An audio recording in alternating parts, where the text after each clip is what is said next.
As some of you may be aware, this coming weekend is Kitacon, an awesome anime convention in Birmingham that I'm going to. One of my personal favourites in the con scene, as I've been to every single one since it started.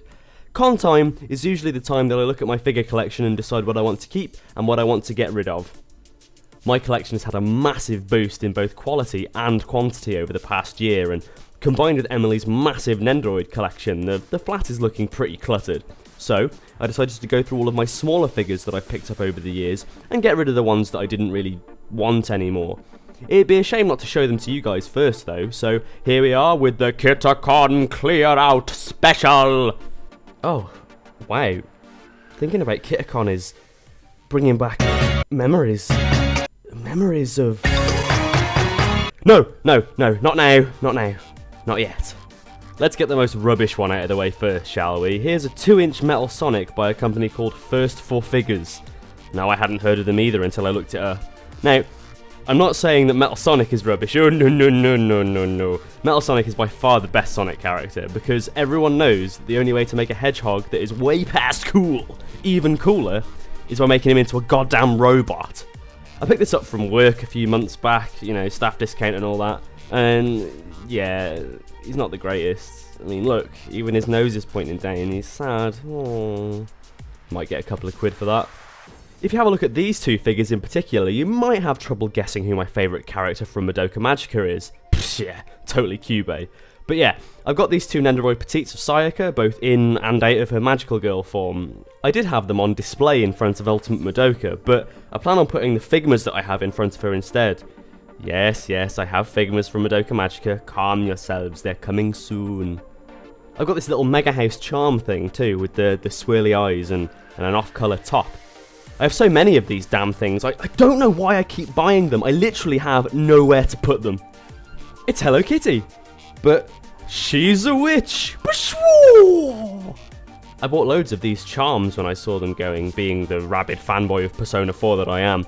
I gave a few of them away, and I'm just left with these two of Narukami and Izanagi, even though I don't have anywhere to put them like I mentioned before.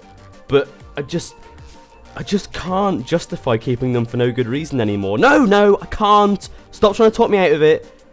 I do have an Auto one as well, but she has a place. She has a place to live. Aw yeah, she ain't going nowhere. Except to cons. Attached to my con badge.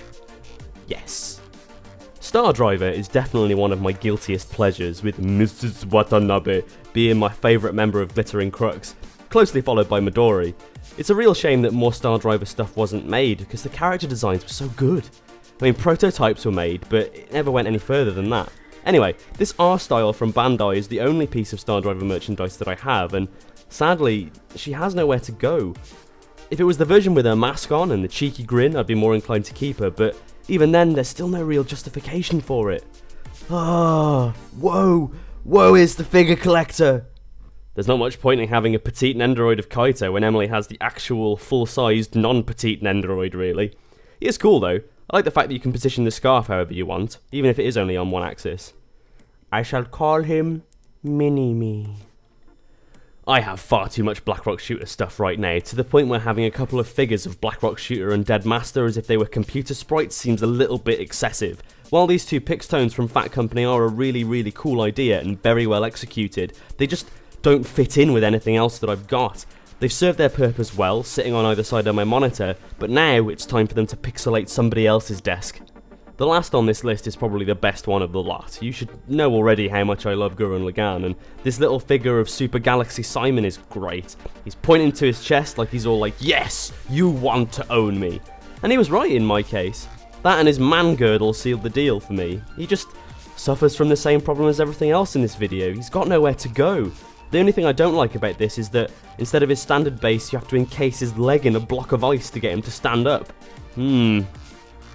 There, that's your lot. Just some little bits and bobs which will probably fetch me enough at the bring and buy for, I don't know, a pint. Or one night's supply of glow sticks, either works for me.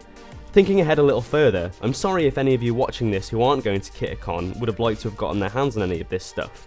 Just make sure you keep watching this space, as if this channel manages to last a year, which at the moment is looking like it's definitely going to happen, by the way. I love doing this and your feedback has been amazing so far. Love you. I'll be going through all of my figures that I have reviewed and having a big clear out, which will involve everything from scale figures to Figma to anything else, which you'll all have a chance to get involved with.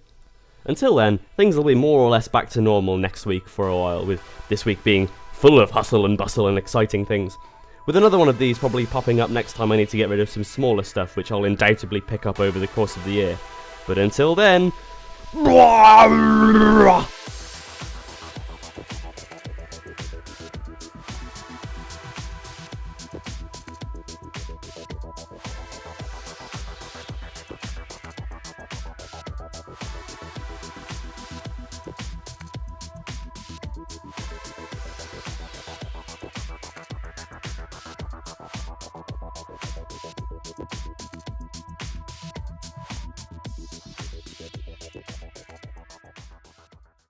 Star Driver is definitely one of my guilty pleasures, with Mrs. Watanabe being my favourite member of Glittering Clucks. Clucks?